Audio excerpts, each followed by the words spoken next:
Bueno, a continuación vamos a tener la intervención del compañero Hernán Eduardo Zamora Ludovic. Hernán es profesor, investigador, geógrafo, egresado de la Universidad de La Habana, doctor, en Sistemas de Información Espacial de la Universidad de Alcalá, en España, doctorado en Ciencias Gerenciales en la Universidad Latinoamericana y del Caribe, investigador del Instituto Venezolano de Planificación Aplicada. Título de la ponencia de Hernán Zamora: Consumo tecnológico y cambio climático. Ahí a título. Vamos a ver qué tiene que ver la tecnología con el cambio climático. Venga, Lucita, Hernán Eduardo.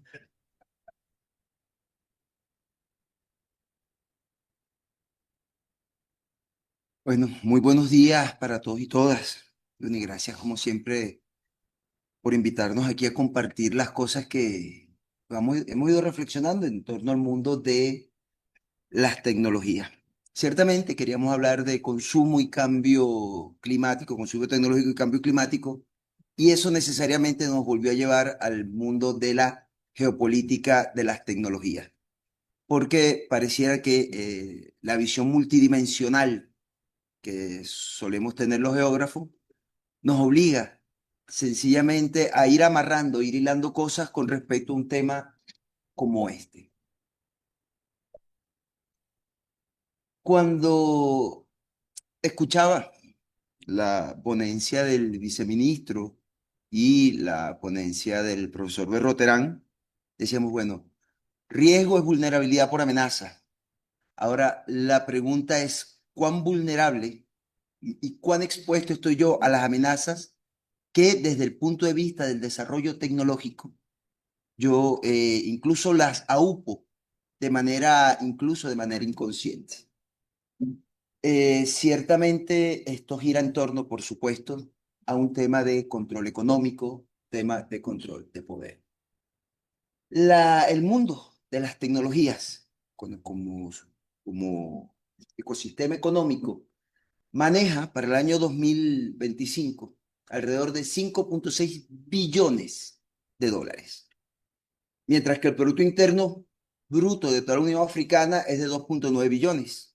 O sea, nos dice la cantidad de dinero y por lo tanto la importancia que tiene desde el punto de vista geoeconómico y geopolítico el tema tecnológico.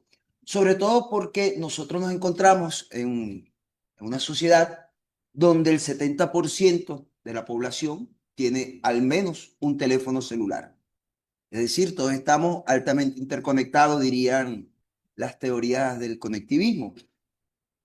Por supuesto, el 68% de la población tiene acceso a Internet, y el uso de las redes sociales digitales está más del 60% de la población. Es decir, la gran mayoría de nosotros y nosotras formamos parte de ese ecosistema digital y lo dinamizamos. Formamos parte de esos que generan los 5,6 billones. Ahora bien, ¿quiénes son? Porque la proyección para el año 2030 es de 11 billones de dólares, pero eso es ahorita. Eso ya no es en un imaginario como dentro de muchísimo tiempo, sino que estamos hablando de 11 billones de dólares, es decir, 10 veces el presupuesto, el Producto Interno Bruto de África. Probablemente esté en el orden de América Latina un número parecido. Pero ¿quiénes son? Siguen siendo las grandes empresas que Varoufakis habla de tecnofeudalistas. Tenemos a Microsoft, Alphabet, que es todo el consorcio de Google y todo su ecosistema, Amazon, Meta, por supuesto, Apple, Nvidia, que es la que fabrica las tarjetas que se utilizan para todos los sistemas de inteligencia artificial, las tarjetas gráficas con los procesadores que permiten todos estos modelos de inteligencia artificial. Y por supuesto le siguen las empresas del sector energético. Ahí tenemos Aramco, la saudita. Es decir, todo, el 10-15% del dinero que circula en el mundo está vinculado al mundo de las tecnologías. Ahora bien, ese mundo de las tecnologías, cuyo objetivo es básicamente, por un lado, la obtención de las tierras raras, el coltán, el nulario, todo lo que son los minerales estratégicos, que se encuentran básicamente en el sur global. Los principales minerales estratégicos, su gran mayoría, todos se encuentran en el sur global, mientras que los grandes centros de consumo se encuentran en el norte global. O sea, es decir, tenemos una clara asimetría. Nosotros somos quienes disponemos de las materias primas para las grandes transformaciones del sector tecnológico que consumen y que se realizan en el norte global. Fíjense que el sector minero genera alrededor de 274.000 toneladas de CO2 a la atmósfera. Y de ese sector minero, 27.000 toneladas están generadas por la minería estratégica, la minería asociada a minerales estratégicos, es decir, coltán, uranio, grafito, porque por ejemplo todos los vehículos eléctricos utilizan grafito como parte de su tecnología, el sistema de conducción. Por supuesto, todo esto nos dice a nosotros, manejando el 14% del Producto Interno Bruto Mundial, de la cantidad de dinero que manejan, realmente es significativo o realmente importa reducir esto, la cantidad de CO2. Si yo genero CO2, por supuesto, se aumenta la cantidad de CO2, tenemos por supuesto los problemas de calentamiento global y todas estas cosas asociadas al cambio climático. Nosotros nos encontramos entonces que en ese ejercicio de desarrollo tecnológico que mueve tanto dinero, por supuesto todos son grandes consumidores de energía, porque si yo no tengo dónde enchufar el teléfono, conectar la computadora, dónde alimentar mi sistema de inteligencia artificial, mi modelo, mi gran base de datos, no sé, el carro eléctrico, en algún sitio tengo yo que conectarlo para obtener energía, pero además todo el desarrollo industrial nuestro en el mundo era en torno a que consume energía, genera el 73% del CO2 que va a la atmósfera. Es decir, todo el consumo energético, la necesidad de energía es una de las grandes, la gran productora. Y sin embargo, no son los aparatos, porque fíjense que la participación en la huella de carbono de los televisores, las computadoras portátiles, los PC, las tabletas, los teléfonos, pareciera poco significativo. Es decir, bueno, que yo use el teléfono, que yo use la computadora, eso no, o sea, no impacta tanto como una fábrica, como, no sé, los vehículos, ¿verdad? Los vehículos que usan combustibles fósiles, las plantas, las fábricas. Ahora bien, en ese proceso de evolución de todo el dinero que se mueve. Nosotros estamos hablando que hoy en día todo el tema de las tecnologías gira en torno a la inteligencia artificial, la big data, todo el sistema de machine learning y lo que conocemos como estos sistemas de inteligencia artificial generativa. Todo, cada vez. De hecho, algunas de las respuestas que tengo acá, cuando las estaba buscando en internet, ya no ni siquiera me las daba el sitio, sino que ya la respuesta era del modelo que utiliza el navegador que yo utilizo. Es decir, ya yo soy objeto de su información. Ya yo formo parte de los usuarios que consumen estos millones de energía. Fíjense que para el 2030, alrededor del 4,5% de la energía, es decir, que se va a usar, que forma parte de ese 70 y tanto por ciento que genera CO2, está vinculada a el consumo de los centros de datos de inteligencia artificial. Pero es que además, en el 2023, el centro, eso, un estudio indicó que un centro de datos promedio consume 49 gigavatios.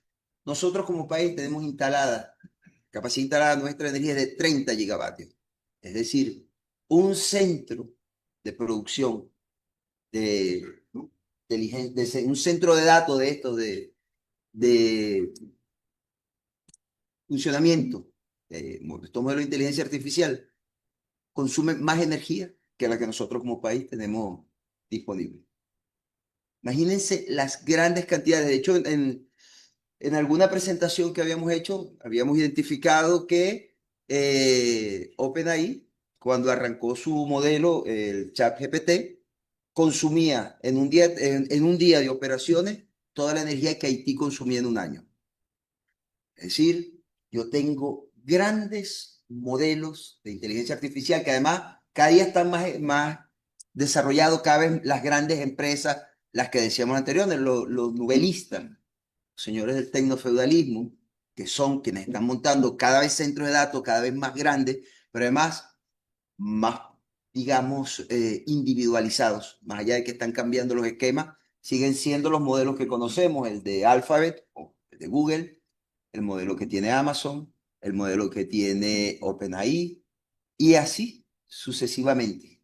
Cada uno, el de las grandes empresas, sin contar los que desconocemos, utilizados, por ejemplo, para matar al prójimo, sino verbigracia, los palestinos, ¿no?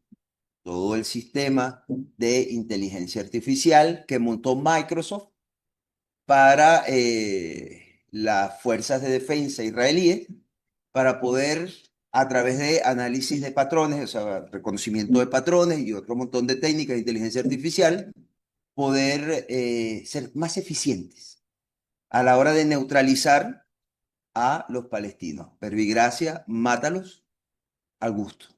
Y esos números no aparecen dentro de estos números. Y entonces, toda esa energía que se va a incrementar genera más CO2 a la atmósfera. Por lo tanto, aumentan las condiciones en un espacio que nosotros usamos tradicionalmente. Digo, es normal, ya las búsquedas ya ni siquiera las hacen o las hacemos consultando a ver las referencias de bibliotecas virtuales, sino que todos y todas terminamos usando algún modelo de inteligencia generativa.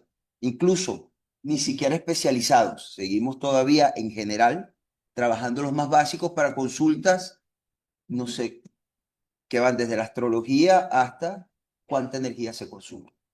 Fíjense que los sistemas de inteligencia artificial que efectivamente disparan el consumo global, plantean que su alternativa es entonces seguir generando energía, pero utilizando energías renovables. Está bien, pues ya no sigo utilizando las energías fósiles, de los combustibles fósiles, sino que usamos energías alternativas. Básicamente estamos hablando de energía solar o energía nuclear. Y nuevamente la pregunta es, ¿y dónde se encuentran los centros de desarrollo de esas tecnologías? Pero, ¿qué significa que yo empiece a utilizar energía solar? Y eso lo vamos a ver más adelante. Porque ciertamente el consumo crece y va a crecer de manera exponencial.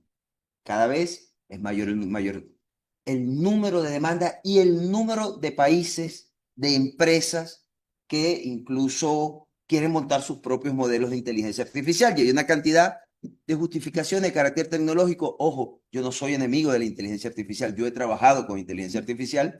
Me parece interesante, pero tenemos que entender qué significa esto en el marco del cambio climático. Y entonces, resulta que el problema energético no es solo lo que vas a usar, sino además quién lo está usando y dónde se está usando. Ya que el 20% más rico de la población es el que consume la energía y es el que genera el CO2 con el cual el planeta tiene que vivir. No somos nosotros, no es África. Y ya lo vimos, ¿cómo es? La relación entre el Producto Interno Bruto de África y lo que mueve el mundo de las tecnologías. Y es que entonces más del 70% de las emisiones de gases de invernadero es por energía. Y estamos desarrollando tecnologías cada vez que apuestan cada vez más al uso de energía. Y, por supuesto, el cuento es no energías fósiles, vamos con las energías alternativas.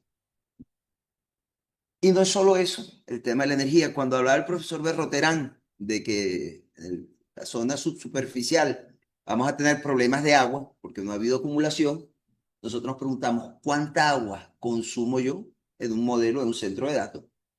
El estudio de la Universidad de Nuevo México dijo que diario un centro de datos promedio consume entre 1.7 y 2.2 millones de litros de agua. Cuando arrancó el modelo de Amazon, perdón, de Meta, consumía en un día algo así como 700.000 litros de agua, que eso es el agua que pueden consumir alrededor de 5.000 personas en un lugar. Y eso en un rato de trabajo. Sí, imagínense hoy en día que están desarrollados y que son más grandes, porque yo los necesito además enfriar. Entonces, sí, bueno, que yo reciclo el agua, pero de algún lado tiene que salir esa agua y yo tengo que enfriarla en algún sitio. ¿Y cómo la enfrío? No, bueno, que lo voy a sumergir. Y entonces voy a hacer mis centros de datos como en las películas de ciencia ficción, submarino. Ajá, y eso, el calor, porque generan calor. ¿Cómo afecta eso? ¿Dónde están esos cambios? Y por supuesto, ¿dónde están los grandes consumidores de agua? Ellos, por supuesto, terminan después visualizando dónde está el agua que voy a usar para satisfacer mis necesidades a partir de este consumo. Volvemos al tema entonces de la geopolítica de las tecnologías y los temas del cambio climático, porque si entonces yo empiezo a tener problemas de precipitación, empieza a haber escasez de agua, obviamente cambian las relaciones de poder en los territorios. Y nos preguntábamos, bueno, que veníamos diciendo, la solución, energías alternativas, vamos con las energías solares. Proyectos que nos presentaron a nosotros garantizaban que en una hectárea de terreno utilizando paneles solares eran capaces de generar 12 megavatios de energía. Tú dices, bueno, una hectárea no es mucho, pero 12 megavatios, ¿qué usa 12 megavatios? ¿Cuánto consume 12 megavatios? Porque además resulta que yo para poder ir sustituyendo la energía que consumen estos sistemas, necesito entonces utilizar cada vez más extensiones de tierra que pudiera usarlas para sembrar alimentos, para otros usos que tienen que ver con el propio hombre. Por eso es que, como lo hemos visto en varios espacios, pareciera que no es el antropoceno, sino el capitaloceno quien está marcando la pauta.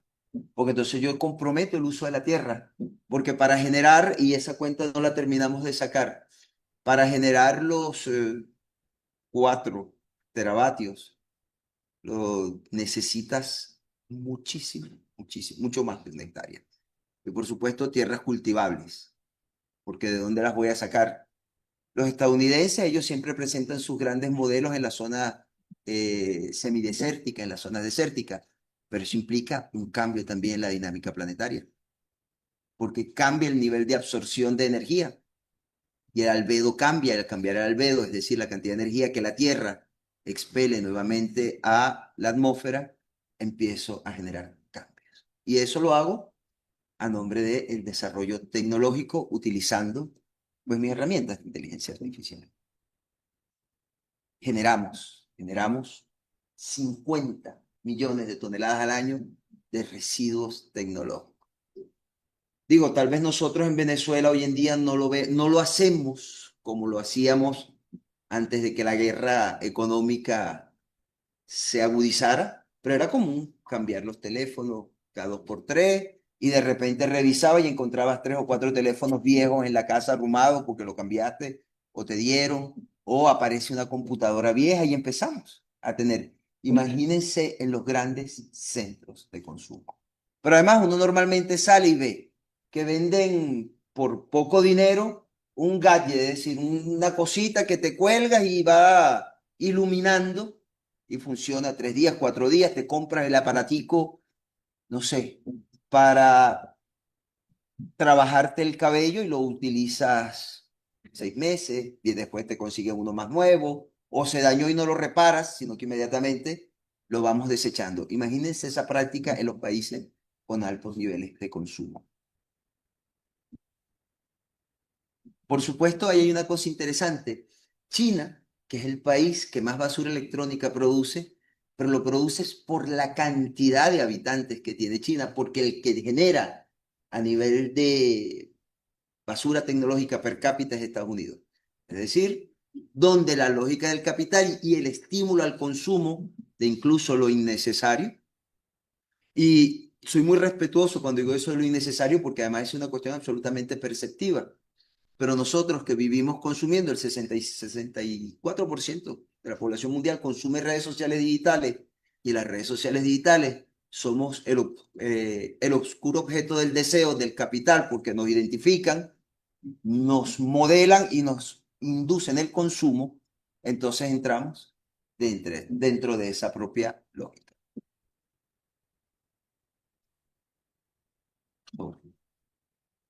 Los grandes polos generadores, por supuesto, Estados Unidos, Europa y China. Pero China, insistimos, tiene una peculiaridad, que es que su consumo per cápita es menor que el de los Estados Unidos, pero su volumen es por el número de habitantes que tiene.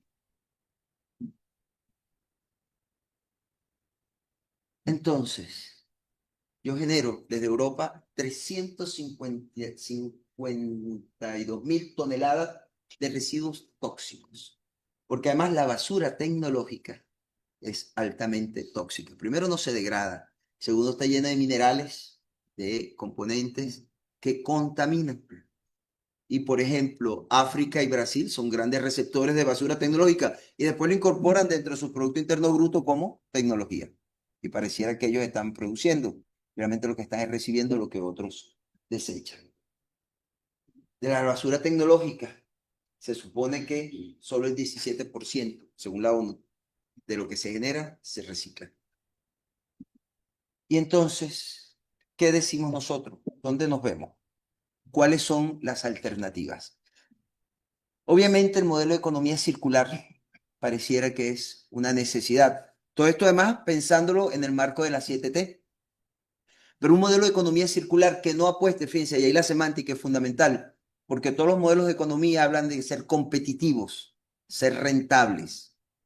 Y resulta que en el ejercicio de la competencia y de la rentabilidad, yo empiezo a funcionar con precisamente esa lógica que genera los grandes volúmenes de residuos, los grandes volúmenes de consumo. Porque además una de las cosas que plantea la economía circular es el reuso, reciclado, el reuso, ¿verdad? Entonces, por ejemplo, nosotros tenemos una experiencia bien interesante en la Radio del Sur. Hay un compañero que se dedicó a cambiarle el sistema operativo a los teléfonos. Y hay una versión de un sistema operativo libre que hace que los teléfonos que llegan a cada rato el mensaje, a partir de este año, esta lista de teléfonos no va a funcionar. Y entonces, pues la gente se empieza a angustiar y empieza a ver cómo cambia el teléfono. Pues estos compañeros desarrollaron un software basado además en el software libre, una alternativa que hace que el teléfono nuevamente funcione. Porque resulta que en el mundo de la telefonía celular no ha habido cambios significativos en los últimos 5 años en los teléfonos, salvo los procesadores. Y han entrado en un proceso de estancamiento. Salvo lo que han sacado son teléfonos que se doblan y cámaras fotográficas que sirven para hablar. Eso es lo más interesante que ha pasado en los últimos 5 años. Esto no lo digo yo, esto lo dice el Congreso Mundial de Telefonía Móvil, que se hizo recientemente en Barcelona en el mes de marzo de este año. Es decir, yo tengo que empezar a buscar, como yo en esta cantidad de insumos tecnológicos, empiezo a buscar alternativas. Esto fue interesante, porque además yo estoy esperando mi teléfono entregárselo a este compañero, porque todas las limitaciones que tiene son de software, no son de hardware. Yo lo que le estoy diciendo es al teléfono, ahora vas a funcionar de esta manera. Pero además yo tengo que apuntar a un modelo tecnológico nacional. En eso Barsky y el comandante Chávez, a partir de Barsky, insistía muchísimo. ¿Por qué? Porque yo voy a desarrollar modelos de inteligencia artificial copiando el modelo de los grandes países que están desarrollando la inteligencia artificial, sabiendo lo que implica sobre el consumo de energía y sobre el consumo de agua. Cuando yo tengo una situación real que te incide sobre la cantidad de energía, cuánta energía dispongo y cuánta agua dispongo y dónde los voy a colocar. O sea, ¿cómo yo voy a desarrollar mi propio modelo tecnológico nacional que responda también, en el marco de la 7T, a la visión ecosocialista? Porque yo necesito, o sea, yo puedo montar, burlando el bloqueo, yo puedo traer las tarjetas gráficas para montar un sistema inteligente. ¿Y de dónde va a sacar la energía? Se va a pegar al CEN. Y entonces, ¿dónde se va a colocar? ¿Y a quién le va a restar energía? Entonces, tenemos una situación ahí. Por supuesto, el agua, ni se diga, si lo mandan para la zona de los llanos, pues entraremos en una situación bien complicada, porque además yo necesito garantizar el agua para garantizar los alimentos. Entonces, todo esto forma parte de esas cosas del cambio climático que vemos nosotros asociadas a la falta de precipitación, pero el mundo de las tecnologías apunta y está íntimamente vinculado a esto. Ahora bien, soberanía tecnológica. Yo para poder lograr eso necesito empezar a pensarme incluso con eso que llama el enfoque descolonial. ¿Cómo yo empiezo a pensarme desde el punto de vista tecnológico desde acá, con nuestras propias capacidades? Nosotros utilizamos un ejemplo bien interesante. Hay un modelo chino que se llama DeepSeek, que agarró y cambió toda la historia que había sobre los modelos de inteligencia artificial generativo, porque ¿qué hicieron los chinos? Como no me dejan importar las láminas, los fotolitos con los chips de alta tecnología, lo que hicieron ellos fue que agarraron y juntaron dos chips, los amarraron con cobre y los pusieron a funcionar. Es decir, se reinventaron. Pero además aprovecharon sus propias capacidades. Yo tengo que poder lograr soberanía tecnológica con el tema del consumo, porque ciertamente me dicen, los vehículos eléctricos, chino, BYD, una de las tantas marcas, que es un exitazo en los mercados, que los han hecho sumamente económicos. Y entonces yo me volteo y digo, bueno, yo voy a empezar a desprenderme de la matriz de combustibles fósiles y los traigo los energéticos. ¿Y de dónde voy a sacar yo los carros eléctricos? ¿Y de dónde voy a sacar yo la energía para enchufar el carro? Porque además es 220. ¿Y de dónde la voy a sacar? Es decir, hay un imaginario con el mundo tecnológico que pareciera que es propio de las películas de ciencia ficción, pero todo ese imaginario tiene importantísimas, importantísimas repercusiones en el medio ambiente, en el clima. Por eso es que, como decía el comandante Chávez, y ya se ha dicho aquí en otros momentos, no es cambiar el clima, es cambiar el sistema. Muchas gracias.